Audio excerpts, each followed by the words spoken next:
ఒక చిన్న కథ చెప్పనా. ఈ స్టోరీ మా చిన్నోడికి చాలా ఫేవరెట్ స్టోరీ. అనగనగనగనగా ఒక ఈగ ఉందట.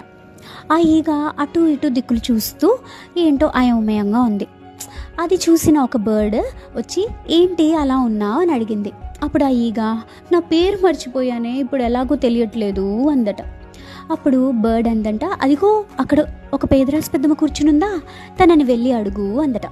సరే అని ఈగ గబగబా పేదరాశి పెద్దమ్మ దగ్గరికి వెళ్ళి పేదరాశి పెద్దమ్మ నీకు నా పేరేంటో తెలుసా అని అడిగిందట.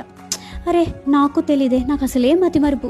ఒక పంచే, మా అబ్బాయి అడవిలో కట్టెలు కొట్టుకుంటూ ఉంటాడు, తనని వెళ్ళు అడుగు అందట. సరే అని ఈగ ఫాస్ట్గా వెళ్ళి పేదరాశి పెద్దమ్మ కొడుకా నీకు నా పేరేంటో తెలుసా అని అడిగిందట. అరే నాకు తెలీదు, ఒక పంచే నా చేతిలో ఉన్న గొడ్డలిని అడుగు అన్నాడట. సరే అని పేదరాశి పెద్దమ్మ కొడుకు చేతిలో ఉన్న గొడ్డల నీకు నా పేరేంటో తెలుసా అని అడిగిందట. అరే నాకు తెలీదే, ఒక పంచే నేను నరికే చెట్టును అడుగు అందట. సరే అని పేదరాశి పెద్దమ్మ కొడుకు చేతిలో ఉన్న గొడ్డలు నరికే చెట్ట నీకు నా పేరేంటో తెలుసా అని అడిగిందట. నాకు తెలీదు, కానీ నాకు కట్టేసిన గుర్రాన్ని అడుగు, చెప్తుందేమో అందట. సరే అని పేదరాశి పెద్దమ్మ కొడుకు చేతిలో ఉన్న గొడ్డలు నరికే చెట్టు కట్టేసిన గుర్రమా నీకు నా పేరేంటో తెలుసా అని అడిగిందట.